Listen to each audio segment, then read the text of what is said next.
and explaining to him the rules of the hotel and that he had to pay for some things. And Diddy had this like devilish stare on his face when he came out of the elevator at one point, and that Diddy allegedly offered him money. So the man is saying that Diddy offered him money because he didn't want any of this to come out, because for her and for him. Sex trafficking, especially in Hollywood, isn't whispered about in boardrooms. It's coded in NDAs, buried beneath red carpets, and hidden behind million-dollar smiles. And when it surfaces, it doesn't whisper. It screams. It was New Year's Eve. The lights were soft, the music was louder than the lies, and Diddy? He was smiling, like nothing was wrong. Surrounded by A-listers and champagne, it was a celebration built on silence. But beneath that glamour, something else was unfolding, something darker. Because while cameras flashed and bottles popped, law enforcement was already watching his mansions, watching his movements, watching the trail of secrets that stretched back decades. Then 5 a.m., black SUVs, tactical gear, no warning, no mercy. The FBI raided Diddy's mansion with a warrant thick enough to bury a career or expose an empire. What they found inside? Rooms no one was supposed to see, footage no one was supposed to watch, stories no one wanted to believe, until they had no choice. But if this man was just a mogul, why were they looking for hidden rooms? Why did the agents come armed with trauma counselors? Why were victims finally speaking after years of silence? And why, when the footage leaked, did even his most loyal insiders suddenly fall silent? This isn't just another celebrity scandal. This isn't another fall from grace headline or courtroom drama for late-night monologues. This is something darker. This is the rot behind the fame, the darkness behind the diamond chains, the truth behind the luxury jets, the late-night parties, and the bodyguards who saw everything. This is the real Hollywood, and this time, it's not just about Diddy. It's about a system built to protect monsters, until one of them gets sloppy. In an industry that covered for Weinstein and applauded Polanski, is it really that shocking they let Diddy slide? Hollywood has a long, shameful tradition of turning its head when one of its stars goes out dark.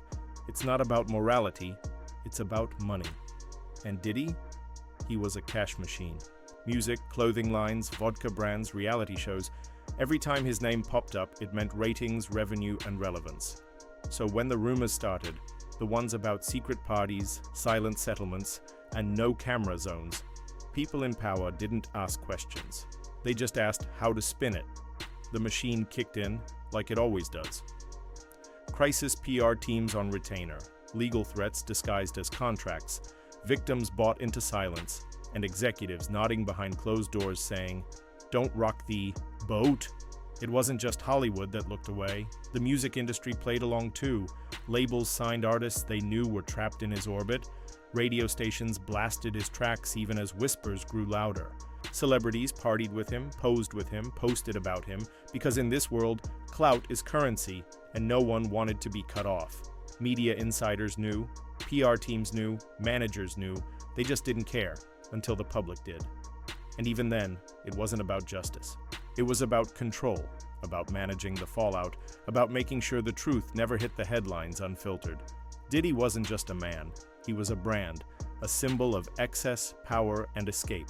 A living reminder that if you're rich enough, famous enough, and well-connected enough, you can get away with anything. For years, he was untouchable. And why wouldn't he be? The industry protected him, built him, benefited from him. He was invited to the White House, he was honored on stages, he was trusted to shape culture while hiding a rotten core, and all the while the doors stayed locked, the footage stayed hidden. The victims stayed silent, but the mask has slipped, the footage has surfaced, and the bodyguards? They're no longer staying quiet. It's all about image. And Diddy? He maintained his perfectly. Until now. Now the cracks are too big to ignore, the whispers too loud to silence, the evidence too disturbing to explain away. This isn't just one man's fall, it's an indictment of a culture that rewards predators as long as they entertain us, as long as they give us hits, as long as they keep the machine running, and make no mistake, The machine was running. Smoothly, quietly, efficiently, until someone finally pulled the plug.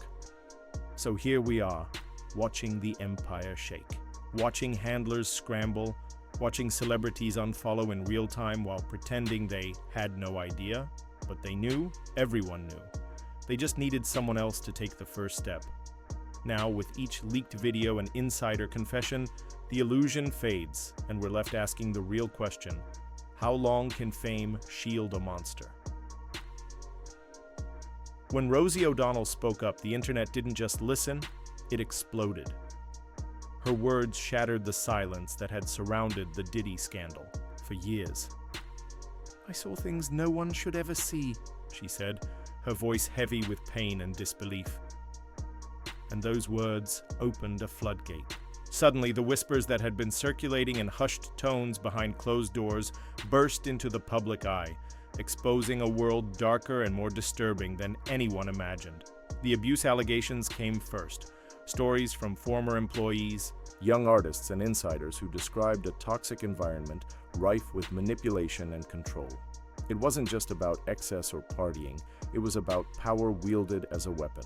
Victims spoke of coercion, intimidation, and lines crossed under the guise of protection or loyalty.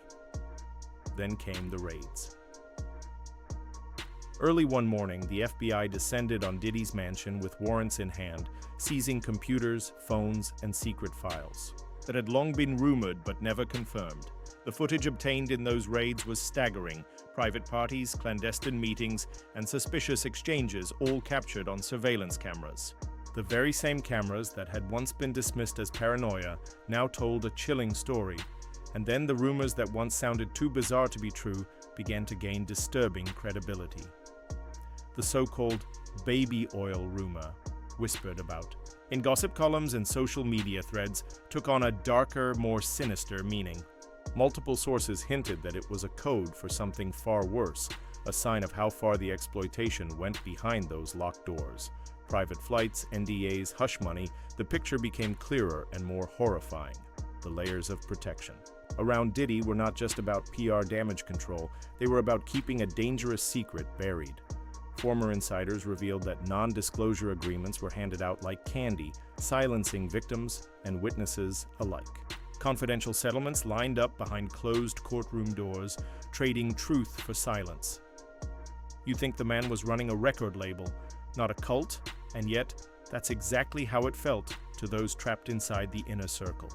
The loyalty demanded wasn't just professional, it was personal, almost religious. Disobedience wasn't an option, and the price for questioning was high. But where were his friends?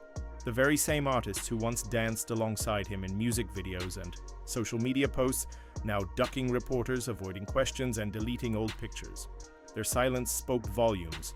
How could they champion justice and truth in interviews and on stages, yet vanish when it counted the most? Somehow, these same stars spoke about standing against abuse until it was someone rich, powerful, and connected. This wasn't just hypocrisy. It was a survival strategy, a reflection of an industry that often